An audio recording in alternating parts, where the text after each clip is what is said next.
Large-scale demonstrations against the West have been building across the Muslim world since the release of an internet film portraying the Prophet Muhammad in a derogatory and offensive way. Unsurprisingly, the prominent narrative resounding in the establishment following the wave of protests is of sweeping generalizations. And you know why they hate us? Yeah, I talked to intelligence people all weekend. They hate us because of their religion. They hate us because of their culture, and they hate us because of peer pressure. We are the spark. Our existence, our way of life is one long spark. They want to extinguish that spark. So we need to stop worrying about what sparks what and focus on protecting our citizens from this prehistoric evil. As Hillary Clinton said, these acts are confounding. True, it is confounding how unprotected our embassies are. What's not confounding are the attackers' motives. They hate us. What kind of sense do you have about who exactly they are? I mean, are they part of an organized group, or are they just young men looking for trouble? By and large, they seem to be young men looking for trouble. Really, Scarborough? And Fox, they don't want to extinguish our way of life. They just want us to stop extinguishing their lives. Have any of these news commentators read about the history of U.S. foreign policy and interventionism in these regions for the last century?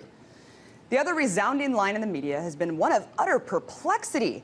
How could they hate us when the U.S. has been helping to spread democracy to these very same countries? Check out this clip from NBC's Richard Engel reporting from Egypt. It is somewhat ironic that it was American diplomats inside the embassy who helped to give these demonstrators, these protesters, a voice and allowed them to actually carry out this anti-American clashes that we're seeing right now. So the U.S. gave a voice for protesters in Egypt. I think many would disagree with what Engels deems so ironic, considering how the U.S. is one of the biggest allies to the brutal dictator Hosni Mubarak for decades, giving him over $2 billion in foreign aid every year since 1979.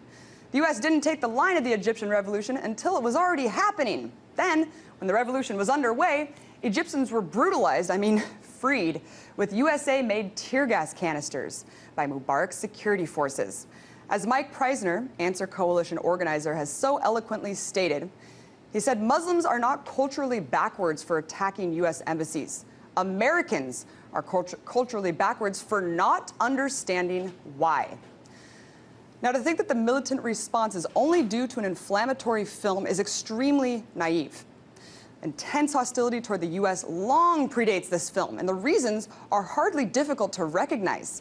Preisner goes on to explain in a recent editorial, these protests can only be understood by taking into account the historic role of imperialism, which has left a deep reservoir of anger toward the United States and other colonizers. Some of the actions have been the invasion of Iraq, support for brutal military dictatorships, arming and funding Israel for its nonstop war and occupation of the Palestinian people, notorious illegal torture and endless drone warfare, which targets civilians.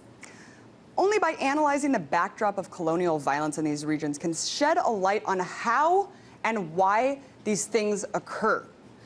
But in large part, the historical and contextual amnesia of colonialism and imperialism is completely absent from the mainstream narratives. And these networks are just drooling at the mouth to be given a chance to push their familiar line of how evil and ungrateful these people are and how necessary the war on terror is to keep fighting. The commentators and politicians look at these protests unfolding and point to them as a sign of collapse and destabilization of their prehistoric societies. But interestingly, very similar things have been happening right here in the U.S. Check out some of the footage I got tear gassed multiple times for during the Occupy Oakland crackdowns late last year. Is it just me, or does this look familiar? You see, you can't forget the unrest brewing in our country, because we too have a breakdown in society, which will only get worse as the gap continues to widen between the rich and the poor.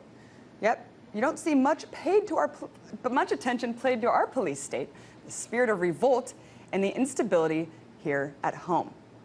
And while corporate outlets have been all too focused on the unruly protests across the Middle East, the anniversary of Occupy Wall Street has sparked another wave of protests and militarized crackdowns in New York City, where, get this, 181 demonstrators have already been arrested, including many for simply filming or sitting. So, Instead of focusing on how these Middle Eastern countries are falling apart at the seams because they're culturally backward, maybe the establishment should look at the glaring fact that this country is falling apart at the seams as we speak. And maybe they should work to fix the innumerable wrongs plaguing the people who live here before it escalates to the point where the unrest can no longer be marginalized or ignored.